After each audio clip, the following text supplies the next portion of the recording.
Hi guys, क्या हालचाल? सब बढ़िया। तो आज की क्लास में हम लोग देखेगा यूनिट 4 फाइनेंशियल सर्विसेज। और ध्यान रहे, यहाँ पे हम लोग जितना भी क्वेश्चन डिस्कस करेगा वो सारा एग्जाम ओरिएंटेड क्वेश्चंस रहेगा, मतलब मोस्ट इंपॉर्टेंट क्वेश्चंस। तो यहां से एक भी क्वेश्चन मिस नहीं करना है, स्किप नहीं करना है, सारे क्वेश्चंस को लिख लिख के प्रैक्टिस करना है और एग्जाम में किल कर देना है। आ रहा है बात समझ में?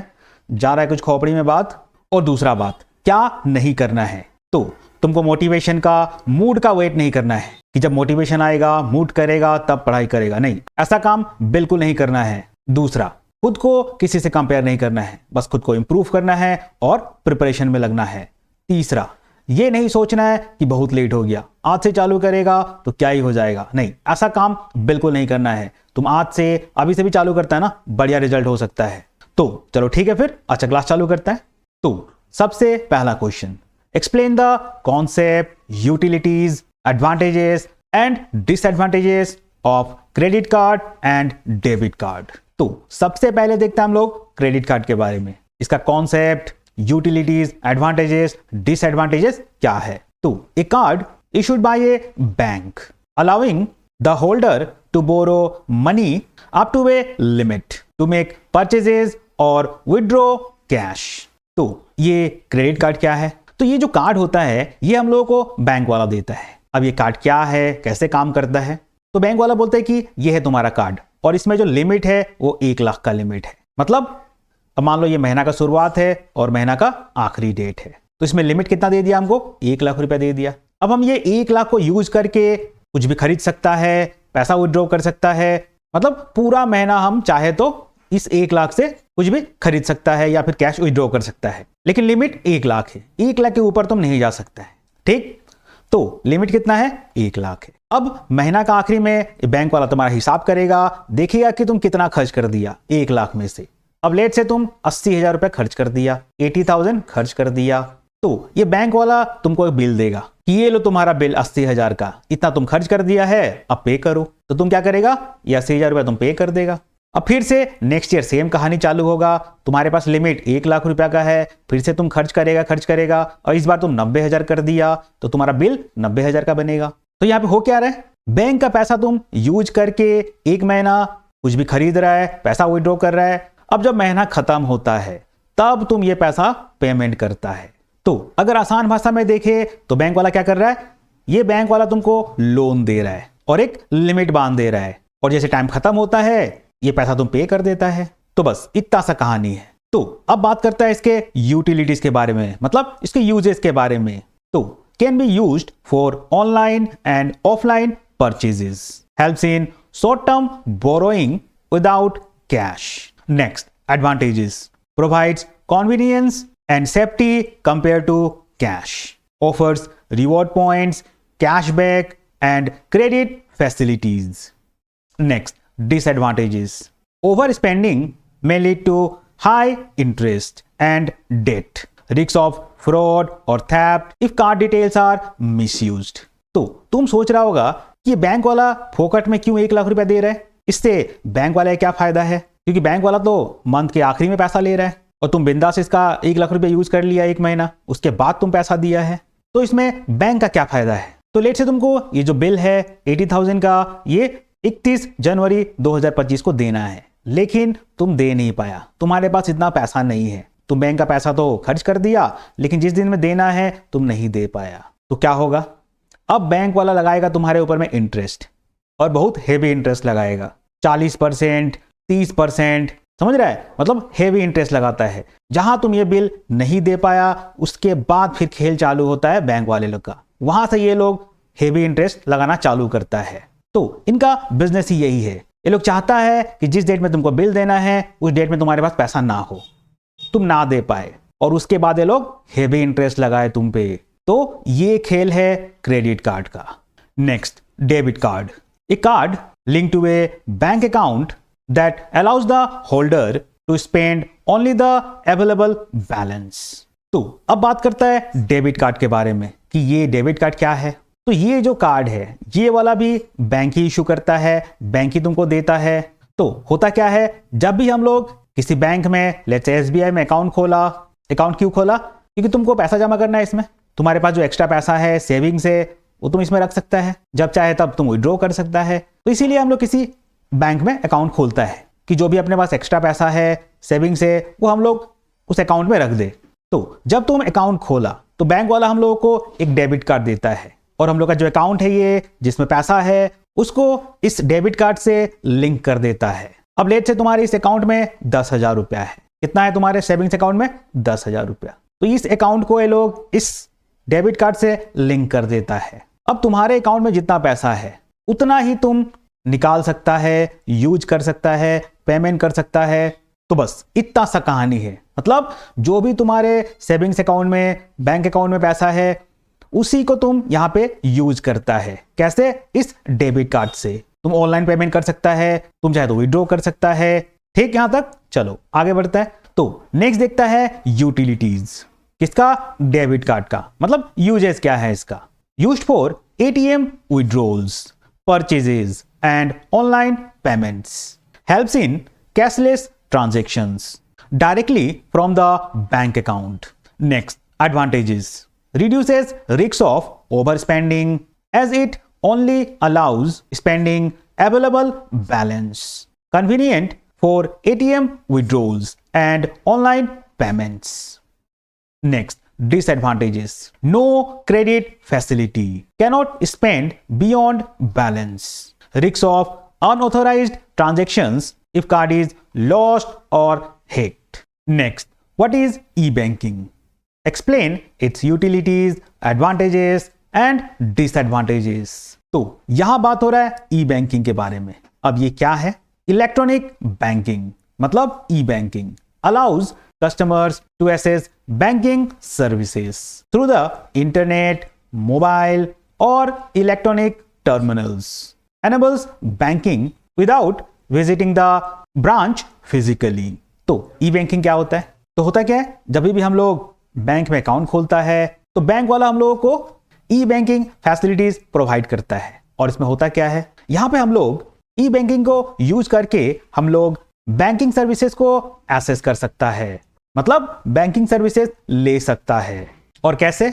इंटरनेट, मोबाइल या फिर कोई इलेक्ट्रॉनिक टर्मिनल्स यूज करके, मतलब कंप्यूटर, लैपटॉप बैंकिंग सर्विसेज लेने में मदद करता है without visiting the branch physically. Next, utilities. Account management, check balance, view statements and transfer funds, bill payments and transactions, pay bills, recharge and make online payments. Next, advantages. 24/7 access, banking services available anytime, anywhere. Convenient and time saving. Reduces the need to visit bank branches. Next, disadvantages. Security risks. Vulnerable to hacking, phishing and fraud. Technical issues. May face server downtime or connectivity problems. Explain mobile banking and the functions and advantages of ATM. तो पहले देखता है mobile banking क्या है। Banking services provided through mobile phones using apps और SMS। तो bank हम लोगों को जो बैंकिंग सर्विसेज है वो मोबाइल फोन के थ्रू प्रोवाइड करवाता है। और कैसे? एप्लीकेशंस, SMS के थ्रू। उसी को हम लोग मोबाइल बैंकिंग बोलता है। Next, functions of mobile banking. Fund transfer between accounts and bill payments, check account balance, mini statements and transaction history. Next, advantages of mobile banking. Convenient and time saving. Banking anytime, anywhere. Reduces branch visits and saves effort and travel. Next, ATM.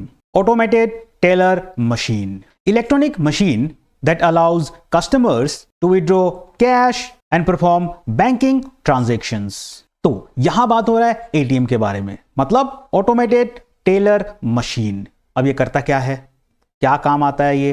तो ये एक electronic machine है जो कि customers को allow करता है। क्या अलाउ करता है? कि वो लोग इस मशीन से कैश विड्रॉ कर सके और बैंकिंग ट्रांजैक्शंस परफॉर्म कर सके। Next, functions.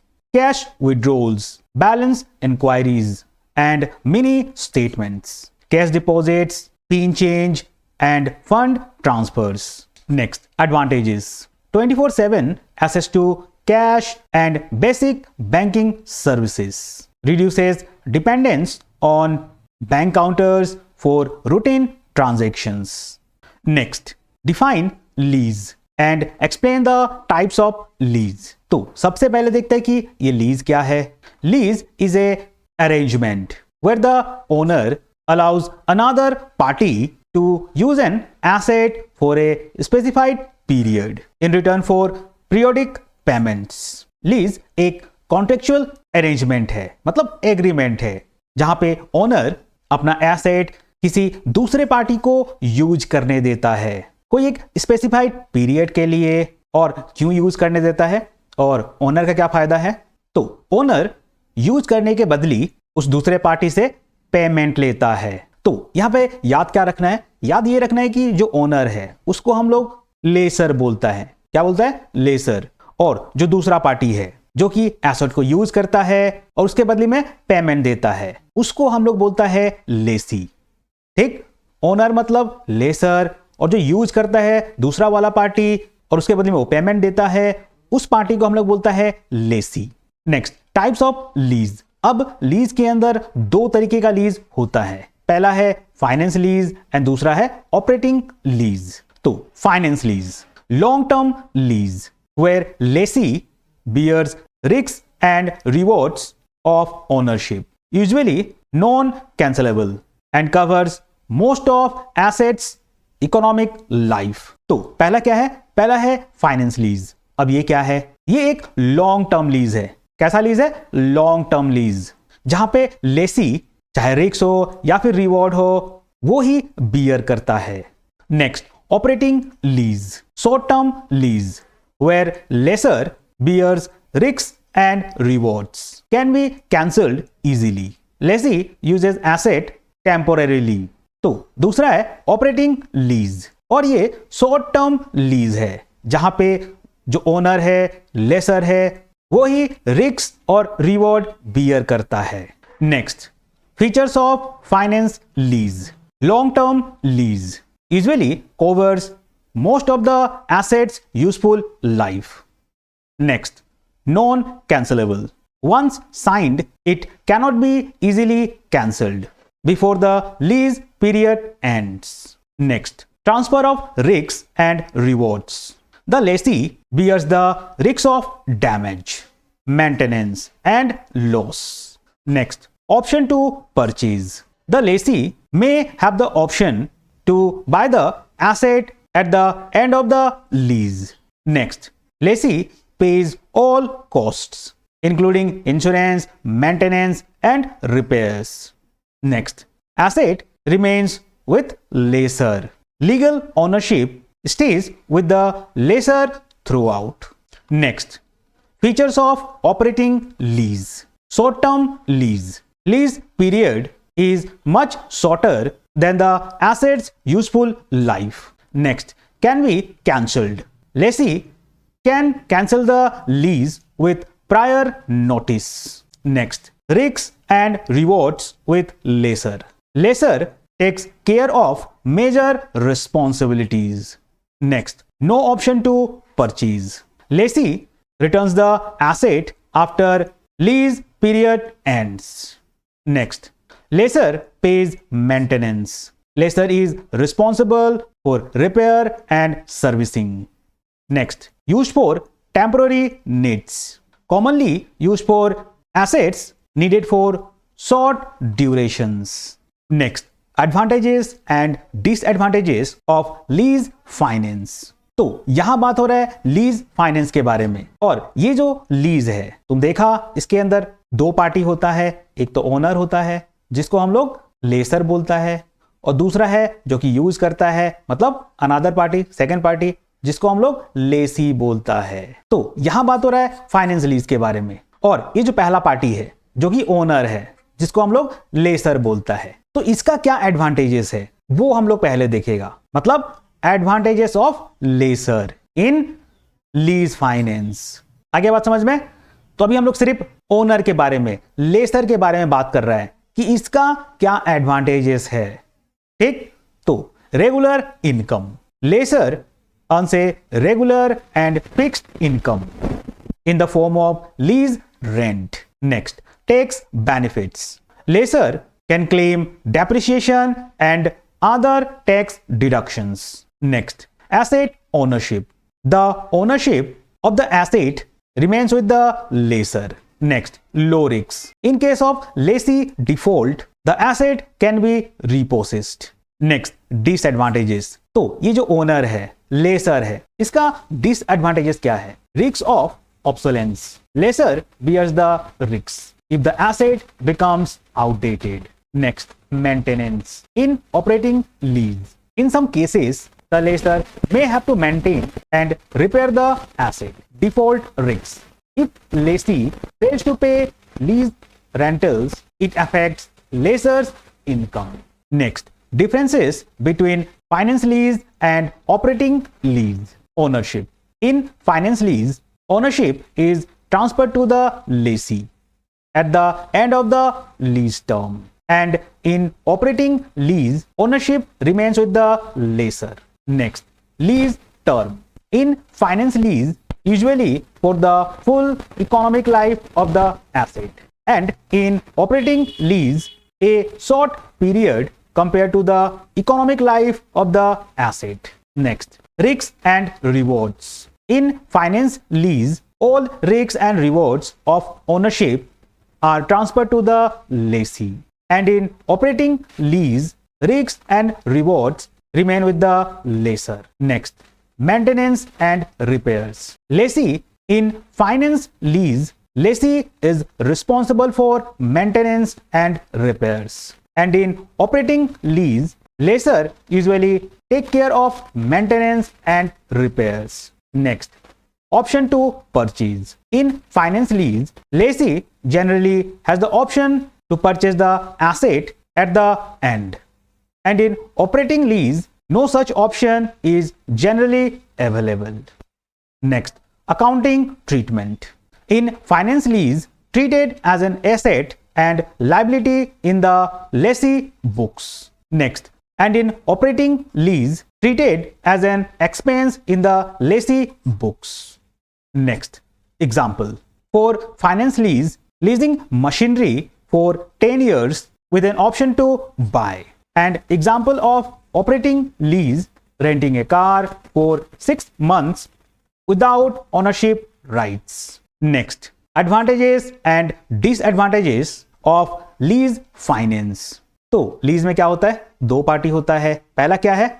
ओनर, जिसको हम लोग लेसर बोलता है, और दूसरा जो यूज करता है एसेट को, उसको हम लोग लेसी बोलता है. तो यहां बात हो रहा है इस दूसरे वाले पार्टी के बारे में, लेसी के बारे में, कि इसका क्या एडवांटेजेस है या फिर डिसएडवांटेजेस है.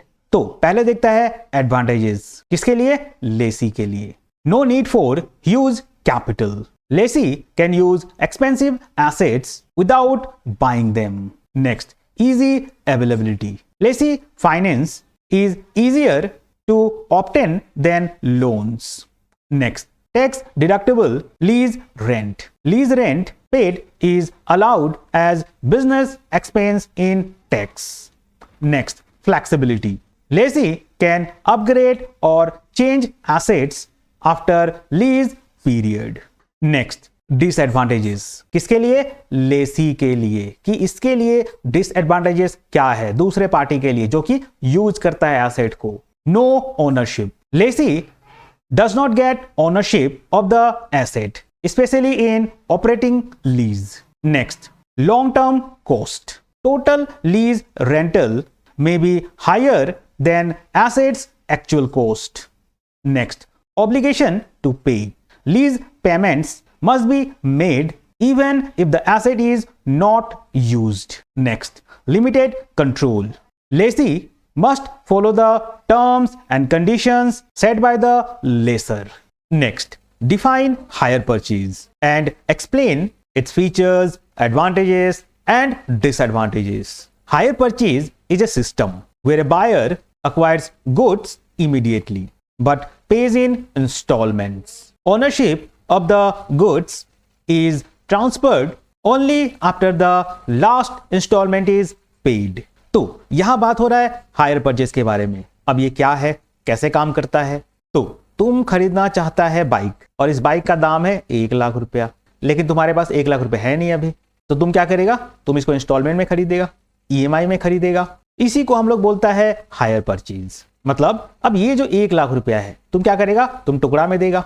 अब जैसे कि जो दुकानदार है वो तुम्हारा क्या किया, 4 इंस्टॉलमेंट बांध दिया। क्या हो गया? 4 इंस्टॉलमेंट हो गया। अब इसमें हुआ क्या, तुमको तो खरीदना था बाइक और इसका दाम 1,00,000 रुपया है। अब 1,00,000 रुपये तुम्हारे पास है नहीं अभी, तो तुम क्या कर सकता है? तुम इस हायर परचेज के हिसाब से जा सकता है। मतलब तुम इंस्टॉलमेंट में पैसा देगा, तो होगा क्या, तुम ये पहला इंस्टॉलमेंट देगा और ये बाइक लेके तुम आ जाएगा अपने घर, इसको चलाओ बढ़िया से।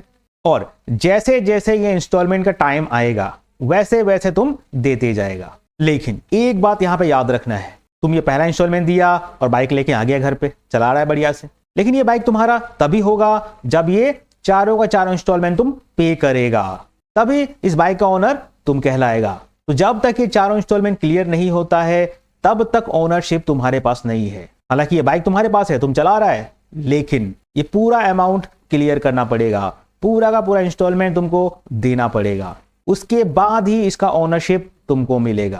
आ रहा है बात समझ में? जा रहा है कुछ खोपड़ी में बात? Buyer takes immediate possession but ownership transfers later. Payment is made in fixed periodic installments. Next, advantages. Helps buyer acquire expensive goods without full upfront payment. Promotes increased sales for sellers. Next, disadvantages. Total cost may be higher due to interest on installments. Buyer loses goods if unable to pay installments. तो एक चीज यहां पे और समझने वाला है, ये बाइक तो 1,00,000 का है, मतलब इसका जो कॉस्टिंग है वो 1,00,000 का है, लेकिन तुम जो पैसा है वो इंस्टॉलमेंट में दे रहा है, मतलब आज के आज पूरा पैसा दे नहीं रहा है। तो तुमको क्या होगा? तुमको इंटरेस्ट देना पड़ेगा। ये जो बचा हुआ अमाउंट है ये प्रिंसिपल तो देना ही पड़ेगा, साथ ही साथ इंटरेस्ट के साथ पेमेंट करना पड़ेगा। और दूसरा बात, अब लेट से तुम पहला इंस्टॉलमेंट दिया, दूसरा भी दिया और तीसरा भी दे दिया, लेकिन जब चौथा इंस्टॉलमेंट देने का बात आया तो तुम दे नहीं रहे पैसा, तुम्हारे पास है नहीं या फिर तुम देना नहीं चाहता है, तो उस केस में ये जो बाइक है ये तुम्हारे हाथ से जा सकता है। तो जो सेलर है वो क्या करेगा? वो बाइक उठा लेगा, तुम्हारा बाइक भी गया तुम्हारे हाथ से, और ये जो पैसा तुम ऑलरेडी पेमेंट कर चुका है वो भी चला जाएगा। समझ रहा है? क्यों? क्योंकि ओनरशिप तुम्हारे पास में अभी तक आया नहीं है। जब तक तुम चारों इंस्टॉलमेंट क्लियर नहीं करेगा तब तक तुम इसका ओनर नहीं है। ठीक है यहां तक?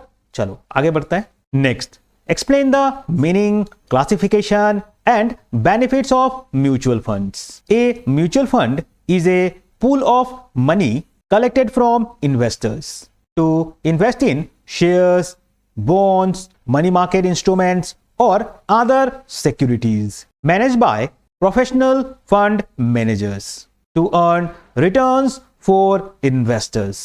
तो यहां बात हो रहा है म्यूचुअल फंड के बारे में। तो अब ये म्यूचुअल फंड क्या है, कैसे काम करता है? तो अब जैसे कि ये हम है और मेरे पास में है फंड, मतलब पैसा है। अब इस पैसे को हम इन्वेस्ट करना चाहता है कहीं पे, जिससे ये पैसा मेरा ग्रो हो, बढ़े।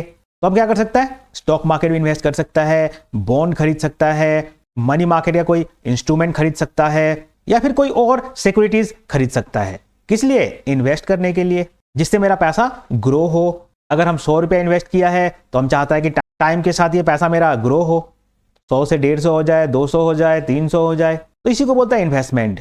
जब तुम अपना पैसा कहीं इन्वेस्ट करता है, किस लिए? कि वो पैसा इंक्रीज हो, ग्रो हो टाइम के साथ। क्या समझा? कि मेरे पास में पैसा है, फंड है, और हम चाहता है कि इसको कहीं इन्वेस्ट करें, तो हम ये खुद से कर सकता है, खुद से शेयर खरीद सकता है, खुद से किसी मनी मार्केट के इंस्ट्रूमेंट में इन्वेस्ट कर सकता है, शेयर्स, डिवेंचर्स, बॉन्ड्स, मतलब कहीं भी हम इन्वेस्ट कर सकता है। एक तो ये तरीका है। लेकिन हमको अगर ये खुद से नहीं करना है, क्या समझा? कि हमको ये खुद से नहीं करना है, हम चाहता है कि कोई प्रोफेशनल, कोई एक्सपर्ट हमारे पैसे को मैनेज करे और हमको रिटर्न बना के दे, मतलब हमारे पैसे को ग्रो करे कहीं इन्वेस्ट करके। तो उस केस में काम आता है म्यूचुअल फंड। अब होता क्या है, जैसे कि तुम देखा कि मेरे पास फंड है, हम खुद से इन्वेस्ट कर सकता है, लेकिन हमको ये नहीं करना है, तो मेरे पास दूसरा तरीका क्या है? दूसरा तरीका ये है कि हम म्यूचुअल फंड में इन्वेस्ट कर दे। अब ये कैसे काम करता है? म्यूचुअल फंड में क्या होता है कि कुछ प्रोफेशनल लोग बैठा हुआ है, मतलब जिनका काम ही यही है कि लोगों का पैसा मैनेज करना। तो हम क्या कर सकता है, मेरे पास जो पैसा है वो पैसा हम इनको दे देगा, ये म्यूचुअल फंड वाला लोगों को, और ये लोग मेरे पैसे को मैनेज करेगा। मतलब ये लोग डिसाइड करेगा कि किस शेयर में, किस स्टॉक में, कौन से इंस्ट्रूमेंट में, कौन से सिक्योरिटीज में उस पैसे को इन्वेस्ट करना है। तो इनको बोलता है हम लोग प्रोफेशनल फंड मैनेजर्स, जो कि फंड मैनेज करता है किसका, लोगों का, पब्लिक का, और रिटर्न बना के देता है। अगर हम इनको 1000 रुपया दिया तो ये लोग क्या करेगा, इस पैसे को शेयर्स में, डिवेंचर्स में, बॉन्ड्स में, उन सब चीजों में ये लोग इन्वेस्ट करेगा और मेरे पैसे को ग्रो करेगा। तो ये इनका काम होता है। तो होता क्या है, ये जो म्यूचुअल फंड वाला लोग है, ये लोग क्या करता है, बहुत सारा पब्लिक से ये लोग पैसा इकट्ठा करता है, अलग अलग पब्लिक से पैसा इकट्ठा करता है। और इनके पास जो ये पब्लिक का फंड आया है, पैसा आया है, ये जो मोटा पैसा आया है किसका, पब्लिक का, इस पैसे को ये लोग क्या करता है, शेयर्स में, बॉन्ड्स में, मनी मार्केट के इंस्ट्रूमेंट्स में, या फिर किसी और सिक्योरिटीज में इन्वेस्ट करता है। और ये जो फंड इनके पास आया है, जो मोटा पैसा आया है, उसको ये लोग क्या करता है, ये लोग ग्रो करता है, उस पर रिटर्न बनाता है और फिर पब्लिक को वापस करता है रिटर्न बना के। ठीक है, लेकिन इनका क्या फायदा है, ये काम ये लोग क्यों कर रहा है, इसके लिए ये लोग फीस लेता है, किससे, पब्लिक से। क्या लेता है, फीस लेता है, इन पब्लिक को चार्ज करता है अपने काम के लिए। नेक्स्ट, म्यूचुअल फंड क्लासिफिकेशन, मतलब टाइप्स। तो यहां बात हो रहा है म्यूचुअल फंड के टाइप्स के बारे में, मतलब क्लासिफिकेशन के बारे में कि कौन सा अलग अलग टाइप का म्यूचुअल फंड हो सकता है। तो सबसे पहले देखता है mutual funds based on operations, open ended funds. Investors can buy और sell units any time at NAV, मतलब net asset value. Close ended funds, units are issued for a fix period and traded on the stock exchange. तो होता क्या है, जब भी तुम mutual fund में इन्वेस्ट करेगा तो वहां पे तुमको खरीदना पड़ता है यूनिट्स। यूनिट्स मतलब NAV मतलब नेट एसेट वैल्यू। अब यहां पे यूनिट होता है, अब लेट से एक यूनिट का दाम यहां पे 100 रुपया है, तो तुम 100 रुपया दिया और एक यूनिट खरीद लिया, फिर से 100 रुपया दिया, एक यूनिट और खरीद लिया। अब एक यूनिट का दाम कितना है, 100 रुपया। तो अब होता क्या है, टाइम के साथ ये यूनिट का वैल्यू बढ़ सकता है। मतलब एक यूनिट तुम 100 रुपया में खरीदा था, तो हो सकता है कि थोड़ा टाइम ये 110 हो जाए, 120 हो जाए, 200 हो जाए। तो इस तरीके से ये जो यूनिट वगैरह है इसका वैल्यू कम बेसी हो सकता है। तो होता क्या है, ये म्यूचुअल फंड वाला तुमको ये यूनिट्स बेचता है। तो ये जो ओपन एंडेड फंड्स होता है म्यूचुअल फंड का, इसमें जो इन्वेस्टर्स है, मतलब लेट्स से हमको पैसा इन्वेस्ट करना है, तो इनमें हम कभी भी बाय और कभी भी सेल कर सकता है। मतलब अगर मान लो हम 100 रुपये में खरीद लिया तो हम चाहे तो इसको कल ही बेच सकता है। अब लेट्स से कल ये मेरा 110 हो गया तो हम इसको कल ही बेच सकता है।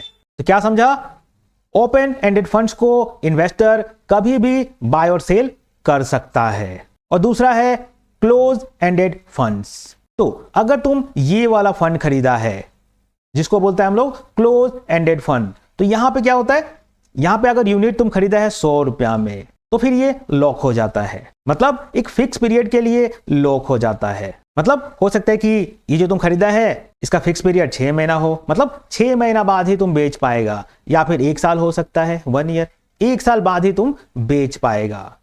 तो ये अंतर है दोनों में। ये जो ओपन एंडेड फंड है इसको तुम कभी भी बाय और सेल कर सकता है, लेकिन ये जो क्लोज एंडेड फंड्स है ये एक फिक्स पीरियड के लिए लॉक हो जाता है। Next, based on yield and investment pattern. Growth funds focus on capital appreciation, reinvest profits. Next, income funds focus on regular income from dividends और interest. Hybrid funds combine growth and income strategies. Sectoral or industry funds invest in specific sectors like IT, pharma और banking. और यहाँ पे जो दूसरा mutual fund है वो yield और इन्वेस्टमेंट पैटर्न के ऊपर बेस्ड होता है। जैसे कि पहला है ग्रोथ फंड्स, ये फोकस करता है कैपिटल एप्रिसिएशन के ऊपर, मतलब ये लोग क्या करता है, जो भी प्रॉफिट है उसको वापस री इन्वेस्ट करता है। और दूसरा है इनकम फंड्स, जो कि फोकस करता है रेगुलर इनकम के ऊपर। और कैसे, डिविडेंड हो गया, इंटरेस्ट हो गया। डिविडेंड मतलब जब हम लोग इन्वेस्ट करता है शेयर्स में तो कंपनी वाला हम लोगों को प्रॉफिट देता है और उसी प्रॉफिट को हम लोग डिविडेंड बोलता है। और तीसरा है हाइब्रिड फंड्स, ये लोग फोकस करता है ग्रोथ और इनकम के ऊपर। और नेक्स्ट है सेक्टरल और इंडस्ट्री फंड्स, जो कि इन्वेस्ट करता है स्पेसिफिक सेक्टर्स में, मतलब सेक्टर के हिसाब से ये लोग इन्वेस्ट करता है। जैसे कि फार्मा हो गया, बैंकिंग हो गया, आईटी हो गया, ये सब क्या है, ये सब सेक्टर है और इसके हिसाब से यहां पे इन्वेस्ट करा जाता है। Next, benefits of investing in mutual funds. तो यहां बात हो रहा है बेनिफिट्स के बारे में। किसके बेनिफिट्स? अगर तुम म्यूचुअल फंड में अपना पैसा इन्वेस्ट करता है, फंड इन्वेस्ट करता है, तो उसका क्या बेनिफिट है, उससे क्या फायदा है? First, professional management. Mutual funds are managed by qualified and experienced fund managers. Investors benefit from expertise in market analysis and portfolio management. Next, diversification. Funds are invested in a wide range of securities. Helps to reduce the overall risk of investment. Next, liquidity. In open-ended funds, investors can buy or sell units anytime. Ensures easy entry and exit. Next, affordable investment. Allows small investors to start with a low amount. Ideal for those who cannot directly invest in large securities. Next, difference between open-ended and closed-ended mutual funds. तो यहां बात हो रहा है open ended mutual funds और close ended mutual funds के बारे में कि इन दोनों में डिफरेंस क्या है। Buying and selling. In open ended mutual fund, units can be bought और sold any time, and in close ended mutual funds, units can be bought only during the initial offer period. Next, listing on stock exchange. Open-ended mutual funds are not listed on stock exchanges, and close-ended mutual funds are listed on stock exchanges for trading. Next, maturity period. Open-ended mutual funds have no fixed maturity period, and in close-ended mutual funds have a fixed maturity period. Next, liquidity. Open-ended mutual funds are highly liquid, easy to redeem, and in closed-ended mutual funds are less liquid. Redemption is only at maturity or via exchange. Next, NAV calculation. In open-ended mutual funds, NAV changes daily based on market value, and in closed-ended mutual funds, NAV is not updated daily in public market. Next, mutual funds in India.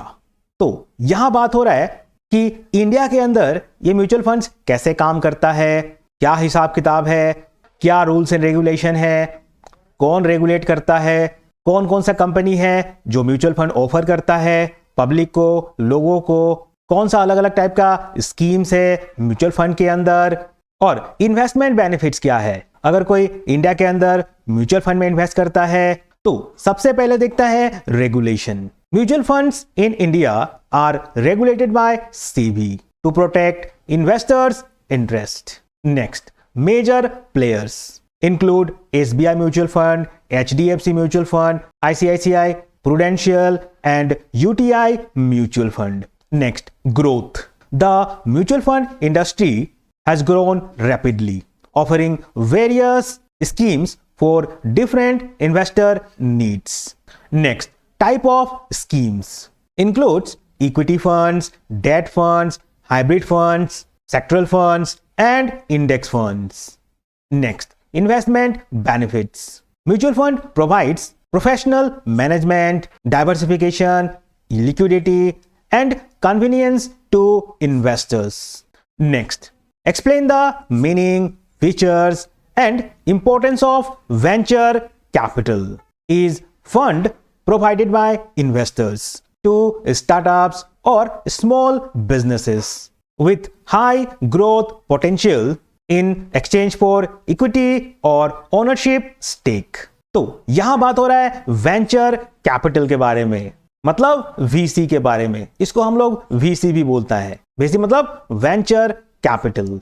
तो अब ये venture capital क्या होता है? तो let's say हम कोई startup चालू किया है, कोई बिजनेस चालू किया है और ये पूरे बिजनेस का ओनर हम हैं, मतलब पूरा 100% ओनरशिप मेरे पास है।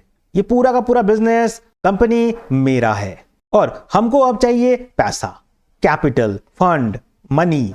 तो हम क्या कर सकता है? मेरे पास क्या उपाय है? हम कहां से पैसा का जुगाड़ बैठाए? तो पहला तो मेरे पास उपाय है कि हम डेट ले ले। डेट मतलब लोन।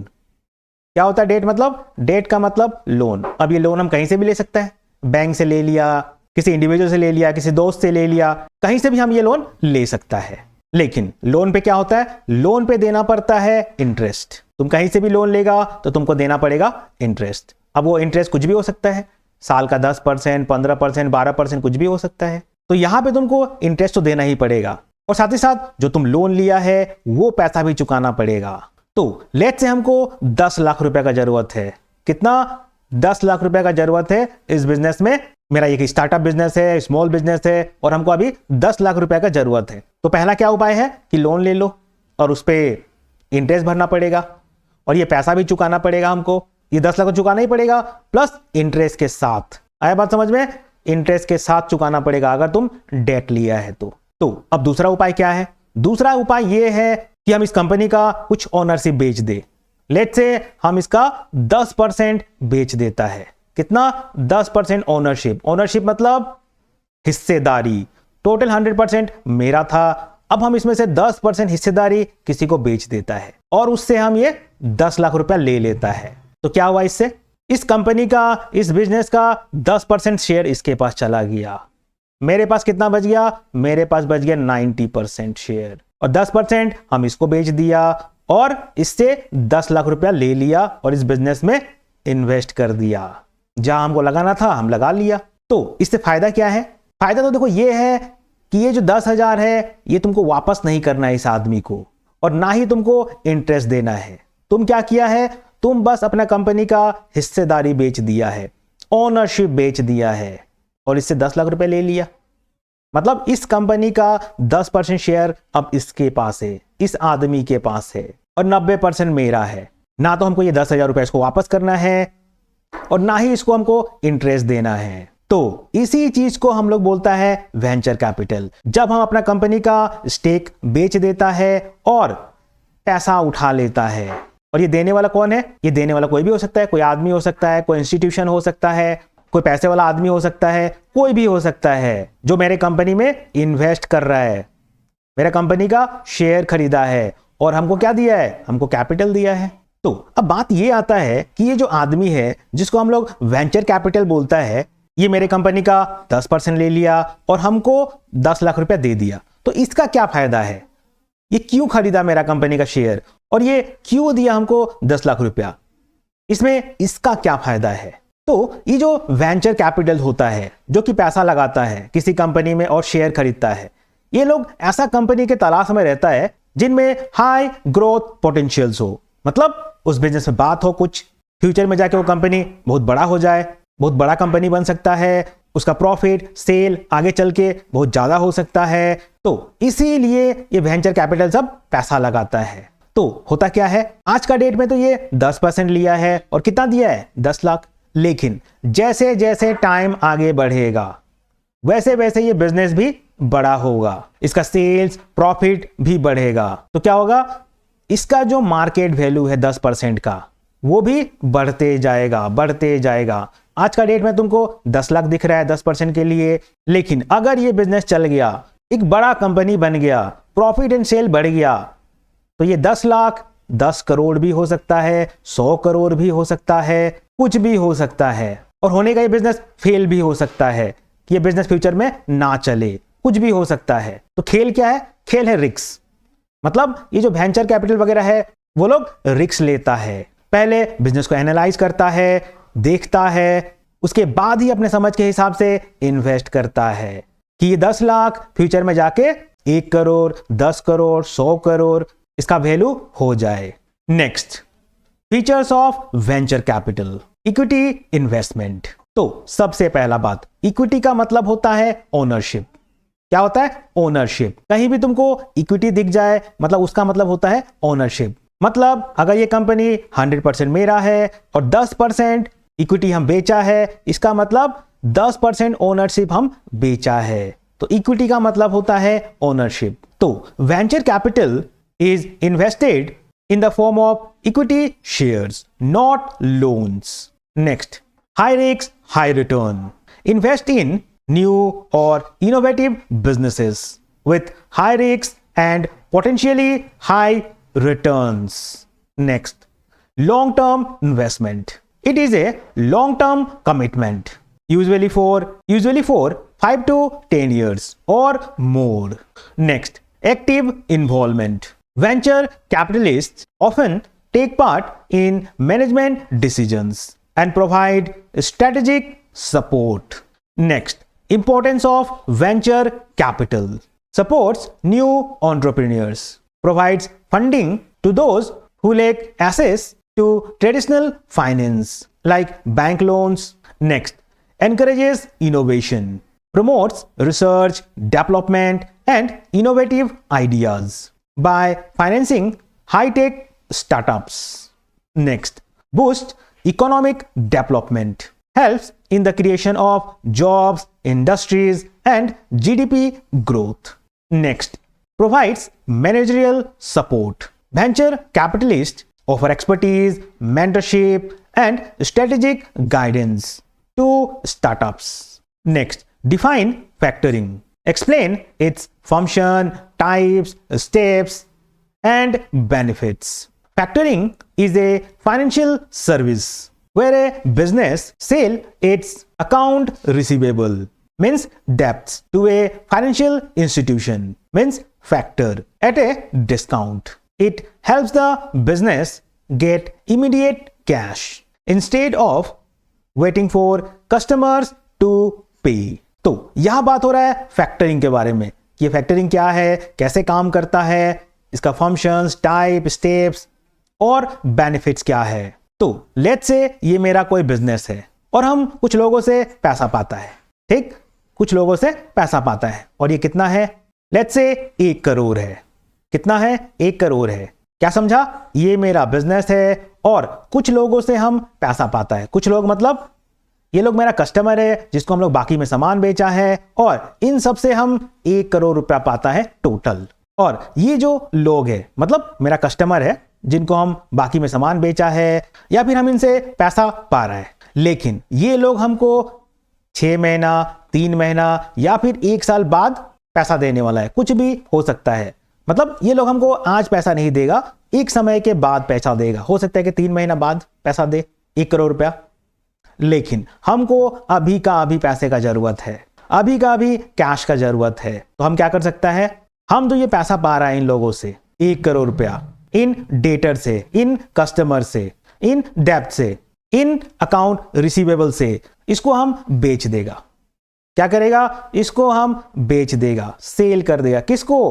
कोई एक इंस्टीट्यूशन को, और डिस्काउंट में बेच देगा। तो हम यहाँ पे कितना पा रहा है? इन लोगों से 1 करोड़ पा रहा है।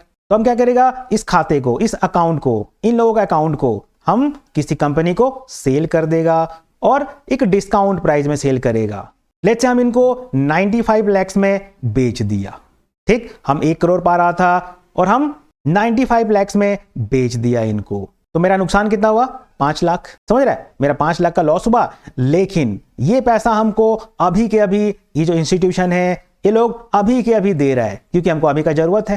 तो इसीलिए हम क्या किया? हम इनको ये अपना जो अकाउंट है वो इन कंपनी को बेच दिया, इस इंस्टीट्यूशन को बेच दिया। उसी इंस्टीट्यूशन को हम लोग बोलता है फैक्टर। क्या बोलता है? फैक्टर बोलता है। किसको? इस फाइनेंशियल इंस्टीट्यूशन को। और यहां पे हो क्या रहा है? ये जो इंस्टीट्यूशन है ये हमको सर्विस दे रहा है। कौन सा सर्विस? Financial service.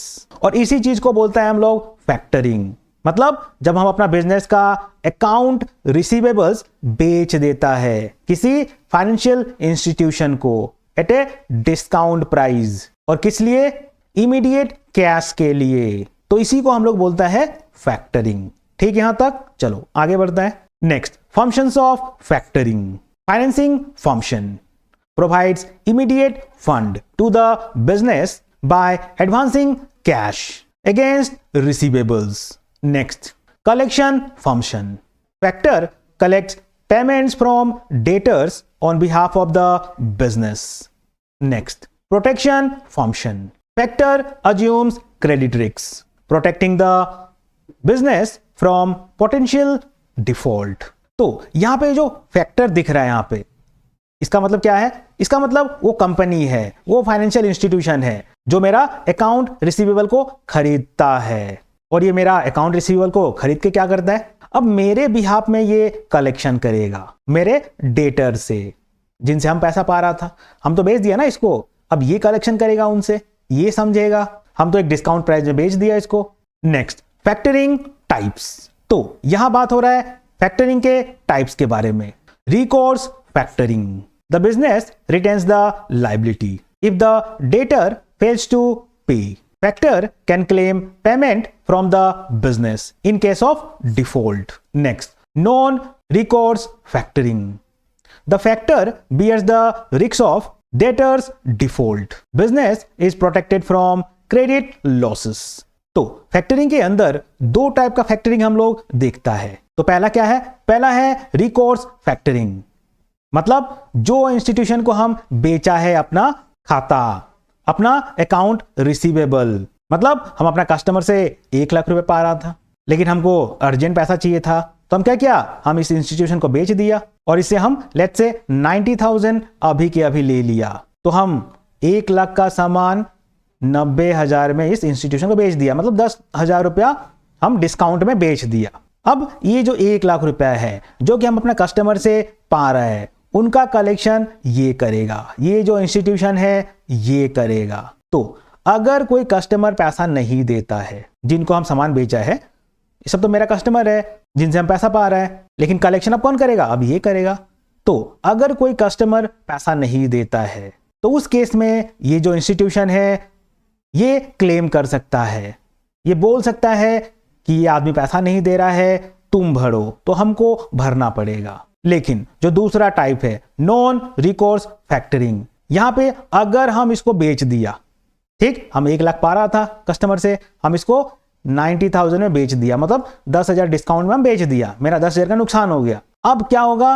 अब सारा जिम्मेदारी इसका है। अगर कोई आदमी पैसा नहीं देता है तो वो यही समझेगा, हमको कोई मतलब नहीं है।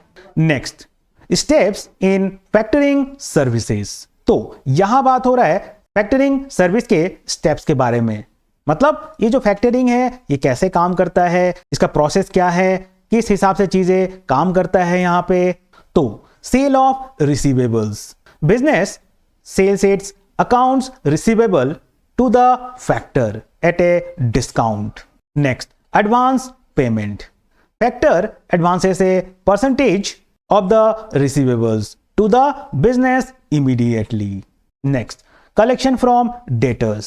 Factor collects payment from the debtors when due. Next, settlement. Factor remits the remaining balance to the business after deducting fees and charges. Next, benefits of factoring. तो यहां बात हो रहा है बेनिफिट्स के बारे में कि फैक्टरिंग का बेनिफिट्स क्या है। Improve cash flow, provides immediate funds for working capital needs. Next, reduces credit risk, factor assumes risk of debtors default, protecting the business. Next, outsourced collection, saves time and effort by letting the factor handle receivables. Next, supports growth, ensures continuous funds to meet business expansion requirements. Next, explain stock broking, meaning and functions. तो यहां बात हो रहा है stock broking के बारे में कि स्टॉक ब्रोकिंग क्या है और इसका फंक्शन क्या है, मतलब ये करता क्या है। तो stock broking is the service of buying and selling securities. Securities मतलब shares, bonds etcetera, on behalf of clients through a stock exchange.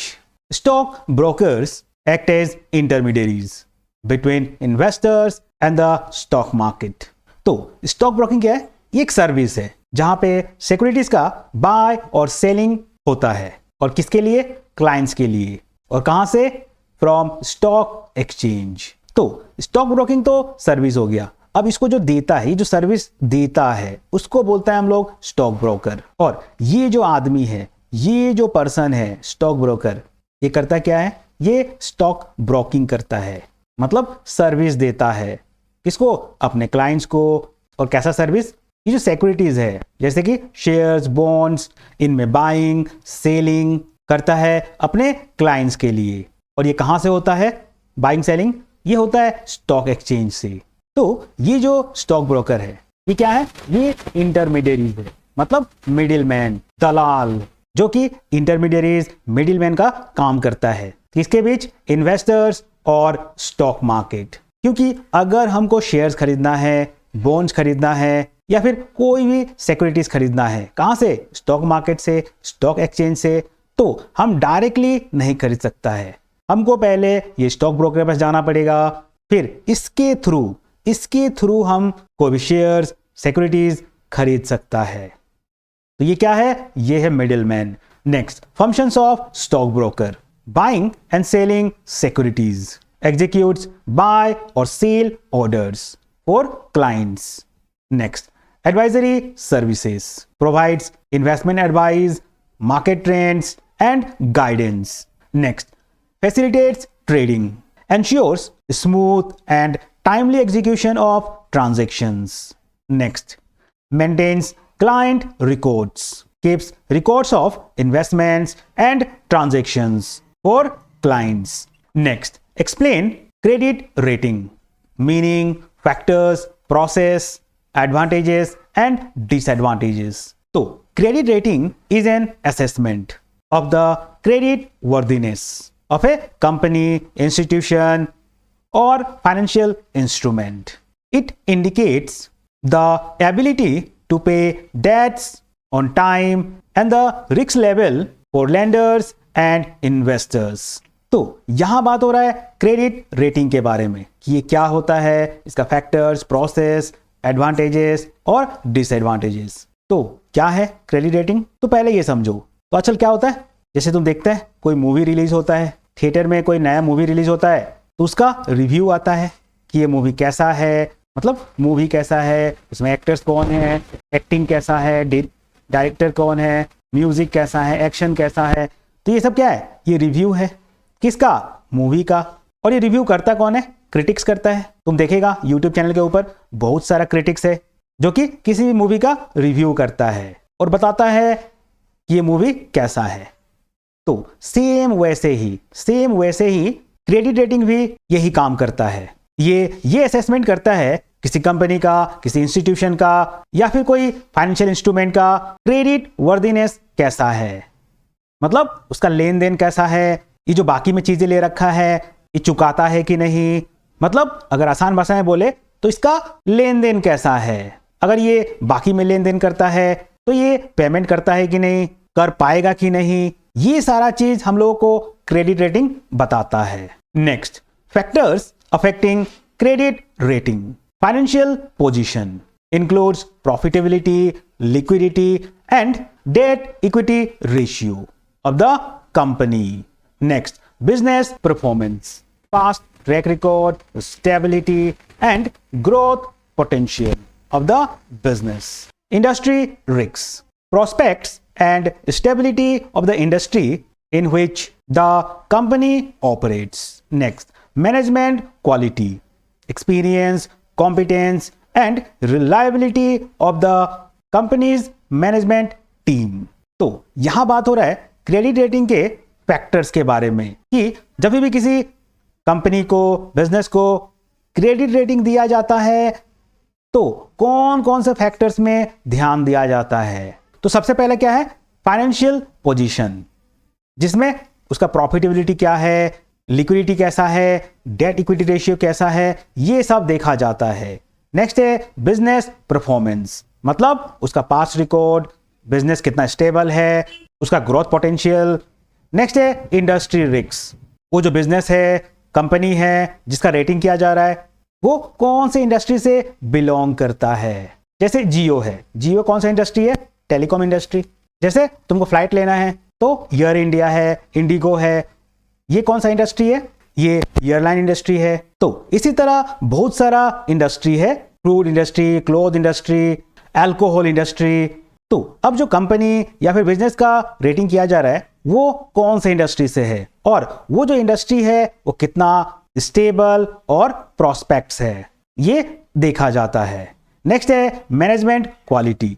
तो अब जो हम लोग जिस कंपनी का क्रेडिट रेटिंग कर रहा है उसका मैनेजमेंट का क्वालिटी कैसा है, मतलब एक्सपीरियंस, कॉम्पिटेंस, रिलायबिलिटी, किसका, उस कंपनी का मैनेजमेंट टीम का। Next process of credit rating application. Company applies to a credit rating agency for evaluation.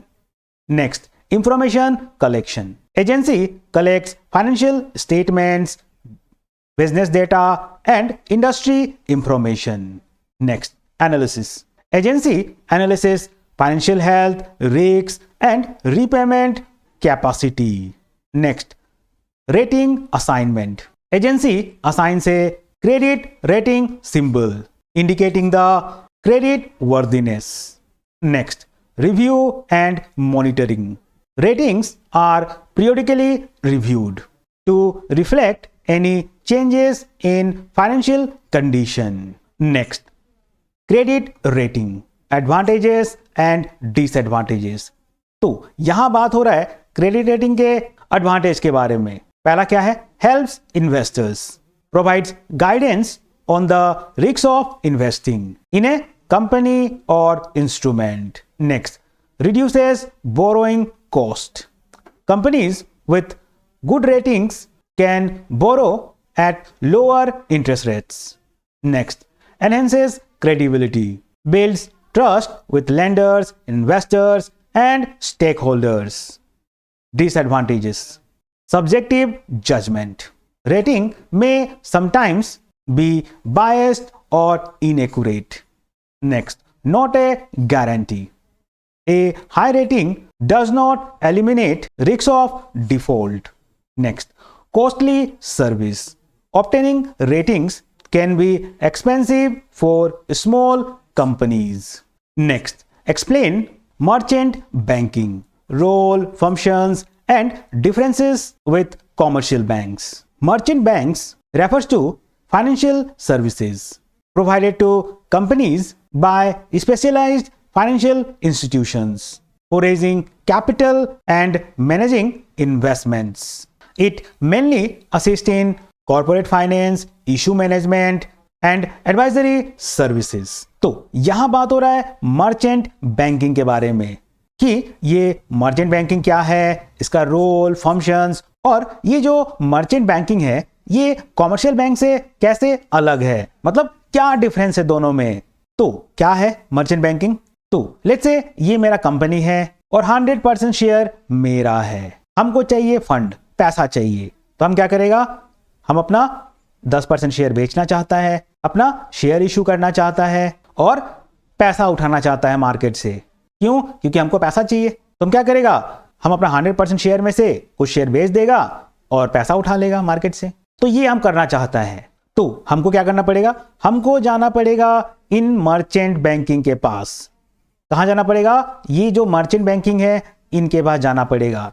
ये लोग ये काम हमको करके देगा, मेरा कंपनी का शेयर इशू करवा देगा, बिकवा देगा मार्केट में और हमको हेल्प करेगा पैसा उठाने में, मतलब फाइनेंसिंग में हमको हेल्प करेगा।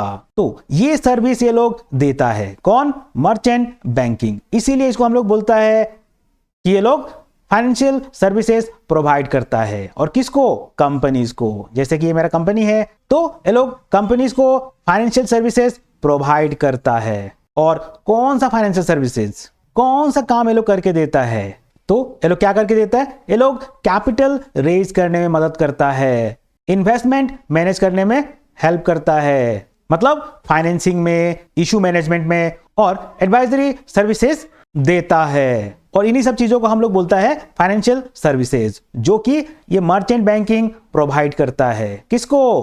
कंपनीज को, जिससे कंपनी अपना शेयर बेच के कैपिटल उठा सके।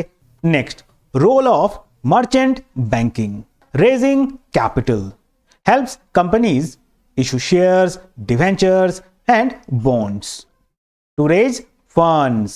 Next, advisory services provides guidance on mergers, acquisitions, and financial restructuring. Next, investment management assist in portfolio management and long-term investment planning. Next, underwriting services guarantees subscription of securities during public issues. Next, functions of merchant banking, issue management, assist in preparing, promoting, and managing public issues of shares and debentures. Next, underwriting guarantees sale of securities by subscribing to unsubscribed portions. Next, advisory services provides advice on mergers, acquisitions, takeovers, and financial restructuring. Next, portfolio management helps clients in investment planning and managing funds efficiently. Next, credit syndication arranges loans and credit facilities from banks and financial institutions. Next, differences between merchant bankers and financial banks. तो यहां बात हो रहा है merchant bankers और commercial banks के differences के बारे में कि ये दोनों जो बैंक है ये कैसे अलग है। तो main function, merchant bankers provides corporate finance, advisory and investment services and commercial banks accepts deposits and provides loans. Clients in merchant banking mainly corporate clients and institutions, and in commercial banks mainly general public and businesses.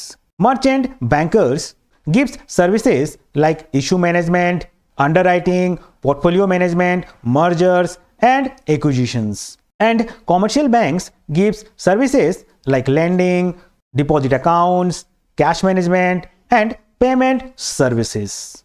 Next, risks. In merchant banking, merchant bankers deals with higher risk investments and commercial banks relatively lower risks due to secured loans.